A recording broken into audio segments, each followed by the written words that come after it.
Olá pessoal, boa tarde. Mais uma vez vamos dar início aí na nossa aulinha da semana, dando continuidade, né, a essas aulas todas que a gente vem tendo aí nesse modo virtual, né? Antes gostaria de encontrá-los bem, em paz, prontos para esse estudo, né? Depois da gente ter assistido o nosso evangelho, já termos feito a nossa oração, já termos nos preparado para esse momento de aprendizado tão importante, né, na nossa vida, na nossa evolução espiritual principalmente, né? E aí a gente vai dar então início à nossa aulinha de hoje. A nossa aula de hoje é a aula 66. Nessa apostila ela tá na página 188. E a gente vem falando bastante sobre obsessão, né? Então a gente vem falando aí ao longo desses meses, 2 meses, sobre obsessão, os tipos de obsessão, as causas de obsessão. E aí hoje a gente vai falar obsessão, causas da obsessão e os meios para combatê-la, tá? Então é mais um complemento das aulas que a gente já vem assistindo aí ao longo desses 2 meses. Então, obsessão. A obsessão jamais se efetua sem a participação do obsedado. Lembra que eu falei? É um processo bilateral, não é único, não é um único ser que influencia o outro, tem que existir uma sintonia mental para que haja essa obsessão, seja por fraqueza, seja pelo desejo, não importa, sempre que existir essa sintonia entre os dois. No primeiro caso, ou seja, quando é por fraqueza, frequentemente estão associados a responsabilidades da lei de causa e efeito. Lembra, não existe vítima, né? Nós não somos vítimas. Nós nos afinamos com alguém que tenha o mesmo tipo de pensamento, de sentimento, de atitude que eu, e aí ocorre então os tipos de obsessão, ou por causas anteriores, por coisas que a gente já vem carregando conosco de outras vidas e dessa também. Tá? Então, lei de causa e efeito, nós não somos vítimas.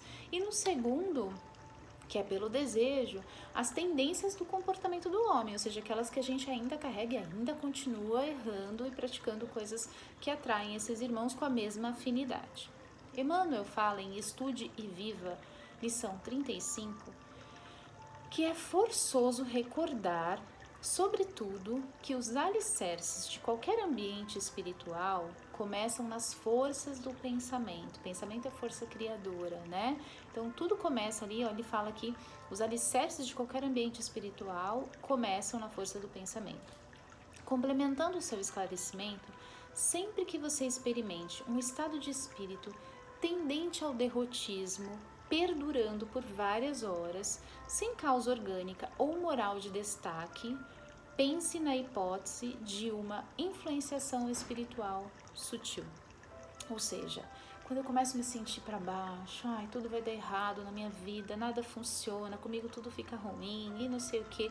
Quando eu começo a ter esse tipo de sentimento, de pensamento, sem nenhuma causa aparente, nada me deixou chateada, não aconteceu uma situação específica na minha vida que me chateou.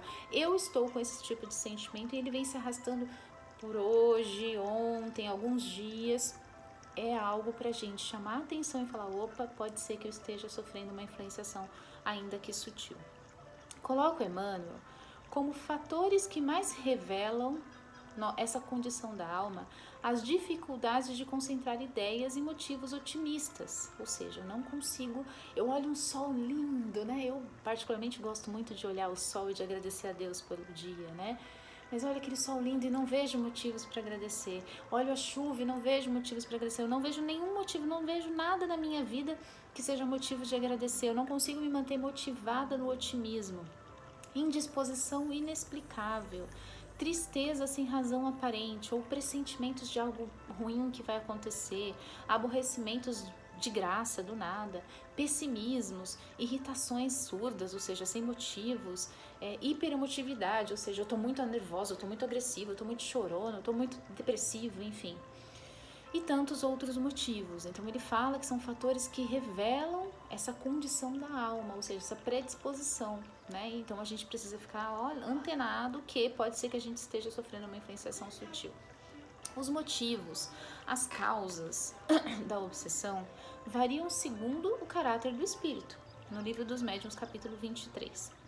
Então, algumas das causas que podem levar à obsessão variam de cada um, né? Então, o que eu tenho de más tendências não é igual ao outro e assim sucessivamente. Todos nós temos as nossas próprias tendências para trabalhar, então o que é para mim não é para o outro e tem várias causas, né? Mas elas variam muito de acordo com o caráter do médium. Então, o primeiro que ele lista lá, vingança contra desafetos do passado. Então, eu estou sempre motivada a me vingar das pessoas que me fizeram mal. Desejo de fazer os outros sofrerem, quase sempre por ignorância, por inveja, por covardia. Desejo de impor as suas ideias para dominar, desunir e destruir. Desculpa. Divertimento com a impaciência da vítima, porquanto quando ela se zanga faz exatamente o que ele quer. Apego às pessoas por ligações afetivas do passado. Então ele fala aí motivos de causas de obsessão que variam de pessoa para pessoa, mas esses são alguns dos motivos que levam às obsessões. Olha que legal, interessante essa partezinha aqui. O meio mais eficaz para combater a obsessão, levando à sua cura. Lembra que a gente falou em algumas das aulas passadas aí, qual é a forma da gente se livrar da obsessão, levando à sua cura efetiva? É através da mudança interior do obsediado, quebrando assim o elo entre a vítima e o obsessor, formado pelas leis de afinidade. Não existe vítimas, então as leis de afinidade unem obsediado e obsessor, é uma via de mão dupla, né? Existe aí um campo vibracional que os dois estão em sintonia. E aí, como é que resolve isso? Como é que a gente faz para curar isso? É através da mudança interior, a bendita da reforma íntima, o bendito do autoconhecimento. Quando a gente olha pra gente, quando a gente percebe quais são as nossas más tendências, quais são as coisas que a gente precisa mudar e melhorar em nós, a gente começa a mudar os nossos sentimentos, os nossos pensamentos, as nossas atitudes, os nossos gestos, as nossas palavras, e isso vai nos fortalecendo e quebrando esse vínculo. A aquisição de sentimentos elevados como a humildade, o perdão, a tolerância, a paciência, o arrependimento são condições de fortalecimento da alma para resistir aos arrastamentos sugeridos. Ou seja, arrastamentos nossos mesmos, né? Nós que temos essas tendências e carregamos. Um tratamento complementar consiste no trabalho de desobsessão, levando o espírito obsessor o esclarecimento dos princípios doutrinários, coadjuvado por um serviço de passes com fluidos salutares para a fortificação espiritual. Será necessário levar o espírito perverso a renunciar dos seus desígnios. É preciso fazer nele nascer o arrependimento e o desejo de fazer o bem. Então, um tratamento complementar. Então, primeiro a gente fala da reforma íntima, da mudança das nossas atitudes, dos nossos pensamentos, dos nossos sentimentos, e aí a gente vai se fortalecendo para se quebrar esse vínculo. E em seguida ele fala, um tratamento que pode coadjuvar, ou seja, tratar em conjunto, esclarecer o obsessor, né, um trabalho desobsessivo, esclarecendo o obsessor, fazendo nascer nele o arrependimento, a necessidade de fazer o bem, né, e os passes, né, o fluido necessário para fortalecimento do perispírito.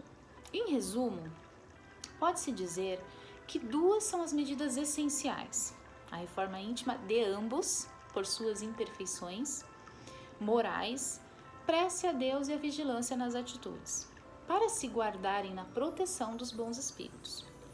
Então, a primeira coisa que ele fala. Então, duas medidas são essenciais. A reforma íntima de ambos, tanto o obsessor quanto o obsediado, precisam se olhar para dentro de si, se melhorar, se mudar, entender, aceitar, ter humildade para entender que está errado, que pode ser diferente, né?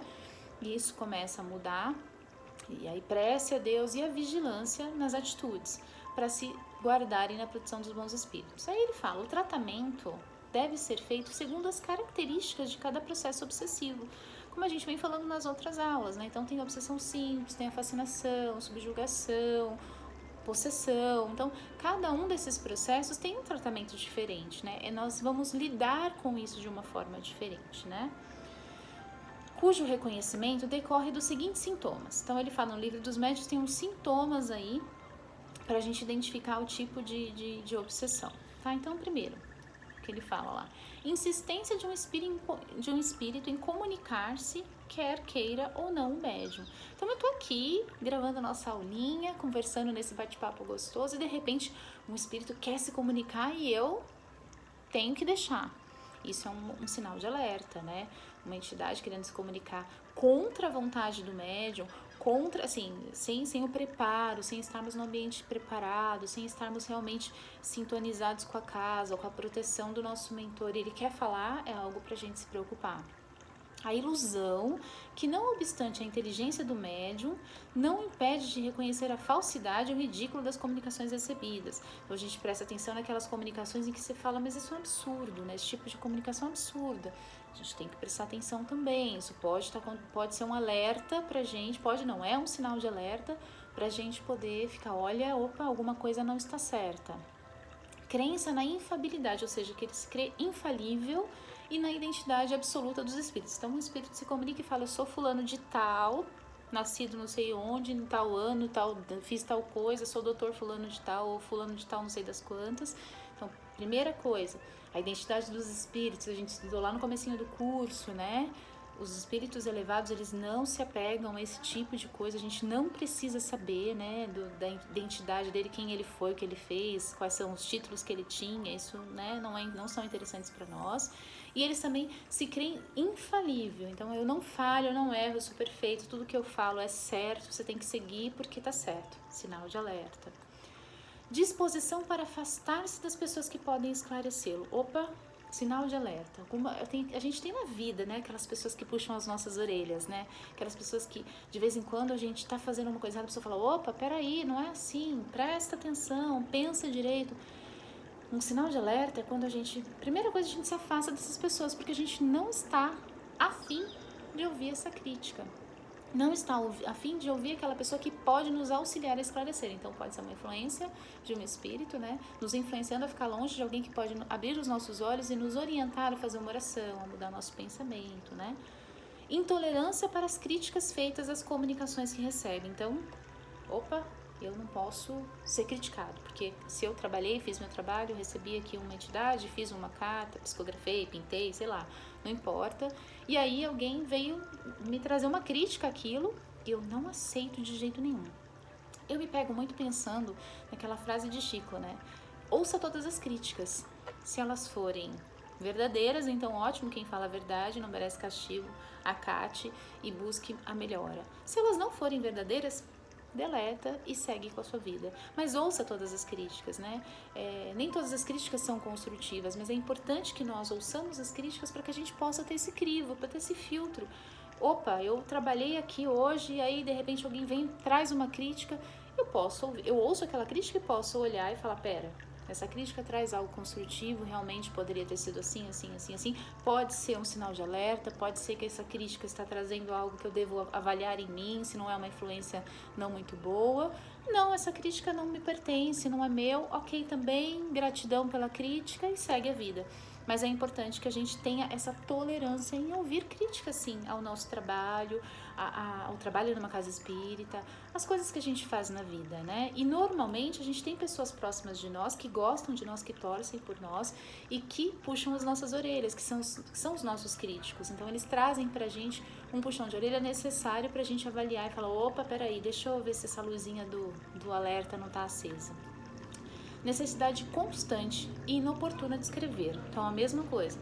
Tô aqui gravando a nossa aulinha, de repente eu tenho uma necessidade, eu tenho que colocar isso, né? Opa, peraí, vamos avaliar, né? Vamos chamar o nosso mentor, vamos fazer uma oração, vamos entender se essa comunicação, porque às vezes a gente tem urgência sim, tá? Mas a gente tem urgência de escrever algo que a gente sonhou, que veio como intuição, a gente tem essa urgência de escrever até para não esquecer, tá? Mas a primeira coisa que a gente precisa fazer é chamar o nosso mentor, é pedir a orientação do nosso mentor, porque o nosso mentor não vai nos deixar errar. E se a gente tá com essa urgência de escrever, preciso escrever, opa, eu paro uns minutinhos, chamo aqui o meu mentor, peço para ele se aproximar de mim, e se de fato essa orientação ela deve ser passada, eu vou conseguir me lembrar e vou escrever, tá? Mas é um sinal de alerta. Constrangimento físico qualquer. dominando-lhe a vontade e forçando a agir ou falar a contragosto seu. Não existe nenhum irmãozinho, nenhuma entidade, nenhum ser de luz, nenhum amigo espiritual, nenhum protetor, nenhum guardião vai nos constranger. Nenhum deles vai colocar sobre nós situações vexatórias, de riso, fazendo a gente sabe, nos dando a sensação de que estamos sendo forçados. Os nossos mentores, os nossos guardiões, os nossos protetores, os amigos de luz, eles sempre trazem uma sensação boa, de paz, de tranquilidade, de dever cumprido, de paciência, de calma. Nunca dê constrangimento, tá? Então, constrangimento sempre é um sinal de alerta. Ruídos e desordens constantes ao redor do médium, dos quais ele é a causa ou objeto de tudo. Então, começa a bater porta, cair objetos, né, médium de efeito físico, e aí de repente começa tudo a acontecer. Opa, sinal de alerta. Pode acontecer? Pode ser para chamar nossa atenção? Pode ser para chamar nossa atenção. Como é que a gente faz? De novo, oração, vigiando os nossos pensamentos, pedindo a orientação do nosso guardião, do nosso mentor, pedindo para que ele nos esclareça, para que ele nos oriente, para que, se essa manifestação é uma forma de nos chamar a atenção, então que a gente mentalize a nossa casa sendo limpa durante o evangelho, durante a presença de Jesus. Então, sempre é um sinal de alerta. Então, a gente precisa o quê? Sempre chamar o nosso mentor, vibrar no bem, em bons sentimentos, em bons pensamentos, para que as coisas comecem a ficarem claras para nós, que tipo de situação nós estamos vivendo. André Luiz, no livro Missionários da Luz, mostra que o tratamento é diferente conforme o grau de intensidade da obsessão, óbvio. Uma obsessão simples não vai ser tratada da mesma forma que uma possessão, porque são processos diferentes, né? Relata inclusive um caso de possessão, dizendo que a obsediada estava cercada de entidades agressivas. Seu corpo tornara-se como que uma habitação do perseguidor mais cruel. Ele ocupava-lhe o organismo desde o crânio até os pés, impondo-lhe tremendas reações em todos os centros de energia celular. Fios tenuíssimos, finíssimos, porém fortes, vigorosos, uniam ambos. E ao passo que o obsessor nos mostrava um quadro psicológico de satânica lucidez, ou seja, lúcido, sabendo o que está fazendo, mas fazendo mal, desejando fazer o mal, querendo fazer o mal, mas lúcido do que estava fazendo, a desventurada mulher mostrava aos colaboradores encarnados a imagem oposta, revelando angústia e inconsciência. Ela estava totalmente tomada nas suas decisões, nas suas vontades, né? Realmente era um quadro de possessão. Deixa finalmente registrado que o tratamento deve ser sempre na base do amor e do esclarecimento. Amai-vos e instruí-vos. Não tem outra forma, tá? Então é o esclarecimento para que a gente possa mudar os nossos atos, gestos, atitudes, palavras e amor. Não tem outra forma. No capítulo 9, nos domínios da mediunidade, André Luiz mostra também um outro caso de possessão ocorrido numa doente de epilepsia decorrente de dívidas do passado, em que mais uma vez esclarece a importância do amor no tratamento, informando que a cura depende do entendimento de cada um.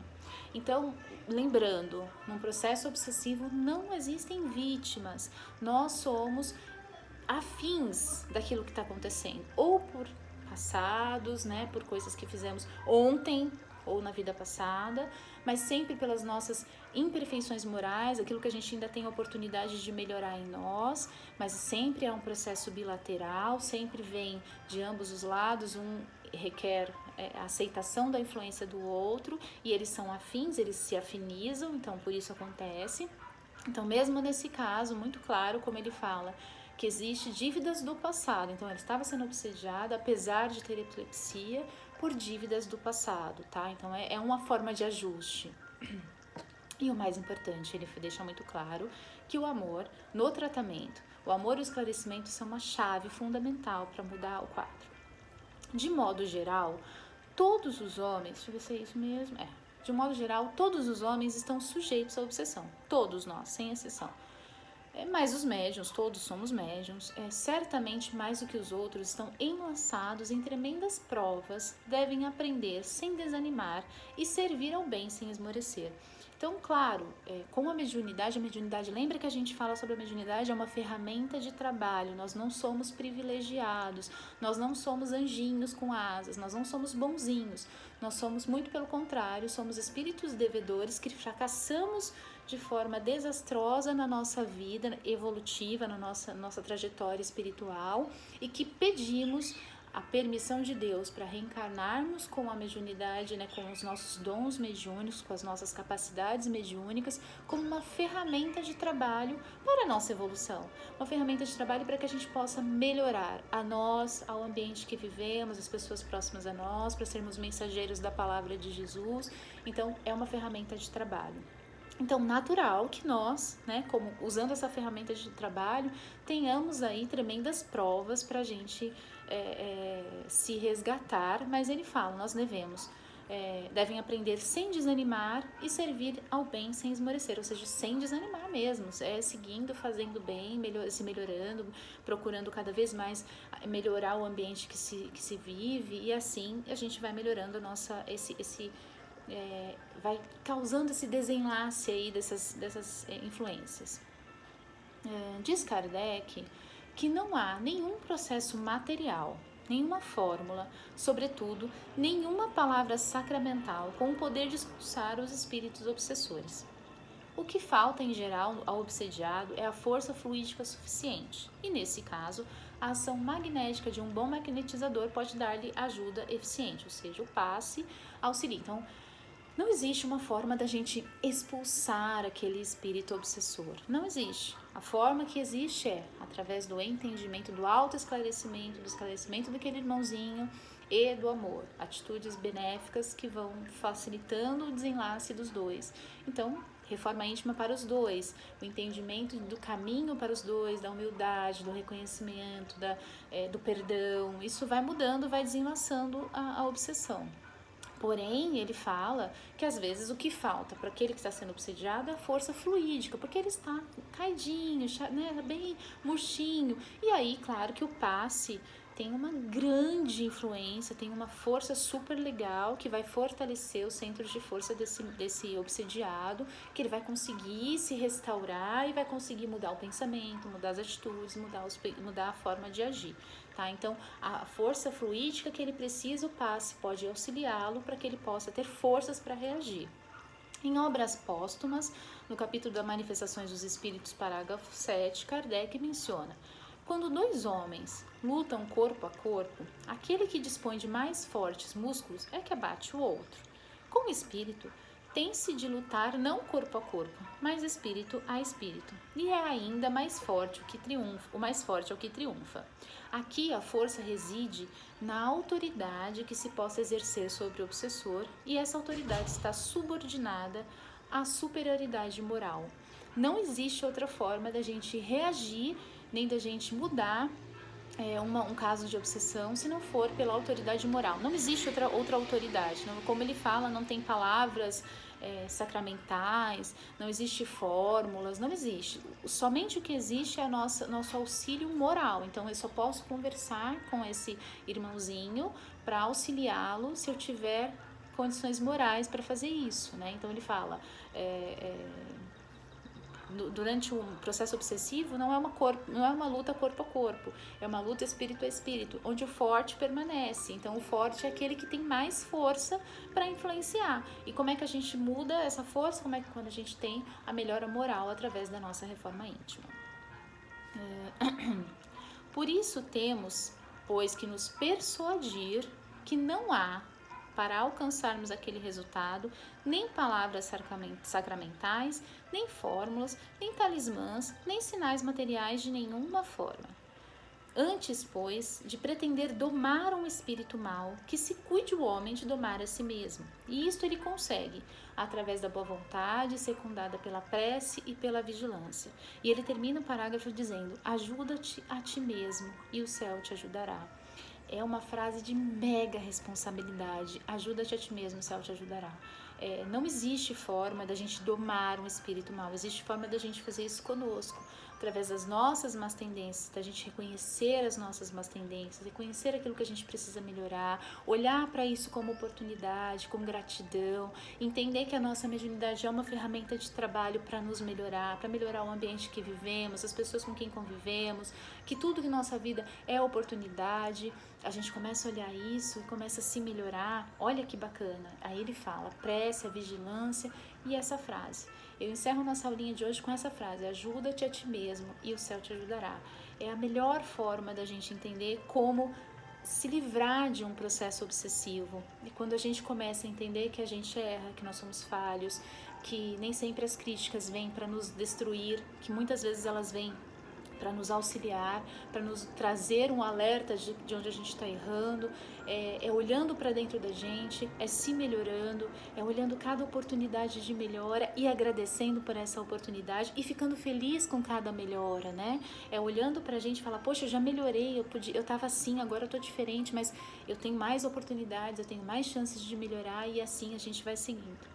E é isso, pessoal, nossa aulinha de hoje. Espero que vocês tenham sido esclarecidos, mas se tiverem dúvidas, estamos à disposição aí para esclarecer, para conversar, para tirar as dúvidas de vocês. Que vocês tenham aí um excelente final de semana. Fiquem com Deus, com Jesus, na proteção de Ubiratã e dos guardiões de vocês. Um grande beijo a todos. Tchau, tchau.